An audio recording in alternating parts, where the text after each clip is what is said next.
একটি ত্রিভুজের বাহুগুলির অনুপাত দেওয়া আছে 3:4:5 হলে ত্রিভুজটির উচ্চতার অনুপাত কী হবে?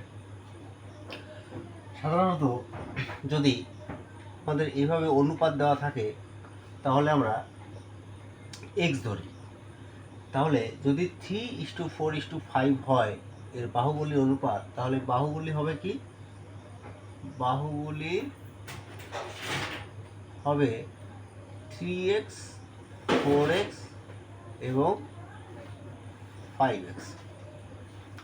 তাহলে কি বলেছে? ত্রিভুজটির উচ্চতার অনুপাত কি হবে? দেখো, যদি আমরা ত্রিভুজ অঙ্কন করি তাহলে এই ত্রিভুজে আমাদের উচ্চতা কটা পাবো? 3টা পেলাম উচ্চতা।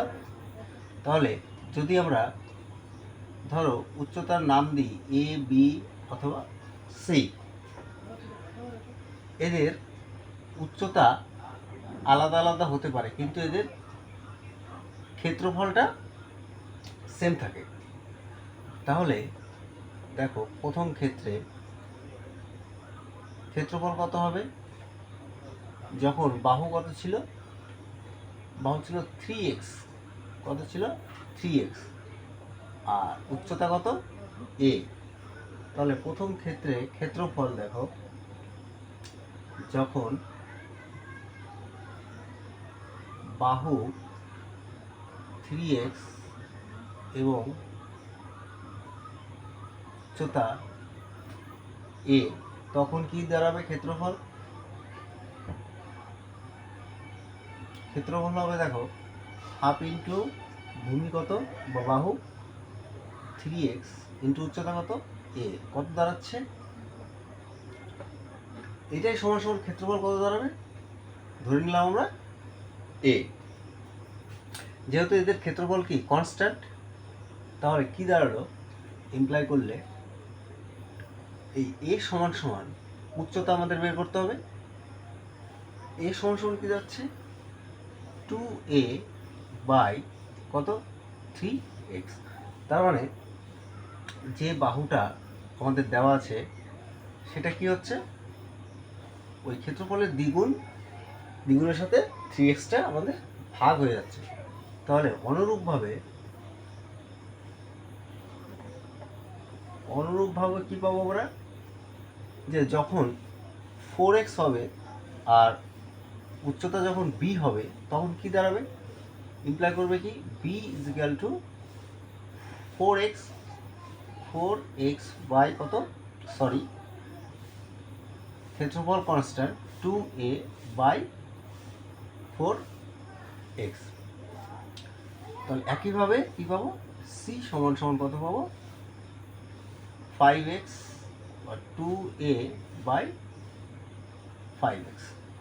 তাহলে আমাদের কি চেয়েছে? ত্রিভুজটির উচ্চতার অনুপাত। উচ্চতা কি ধরেছি আমরা? a, b এবং c। অতএব a:b:c সমান সমান কি দাঁড়াচ্ছে? a কত? 2a by 3x is to 2a by 4x is to 2a by 5x। দেখো এক্স এক্স সব টার্মগুলো কেটে গেল, a 2a এগুলো কেটে গেল। কি পড়ে থাকে দেখো?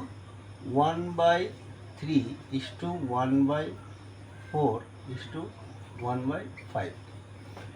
এবার অনুপাতগুলি দেখো যে 3:4:5 এর ভগ্নাংশ আকারে চলে আসছে।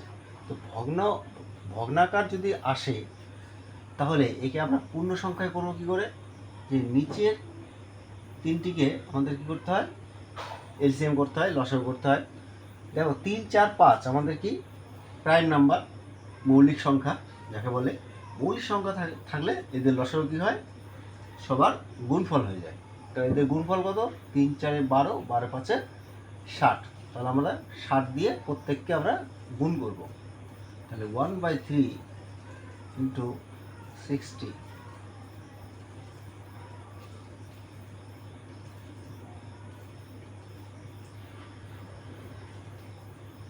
5 12 60, 4 15 60, 3 20 60। তাহলে ইস্টু কত দাঁড়ালো? 20:15:12। তাহলে দেখো, যদি বাহুগুলির অনুপাত 3:4:5 হয়, তাহলে ত্রিভুজটির উচ্চতার অনুপাত আমরা কী পেলাম? 20:15:12।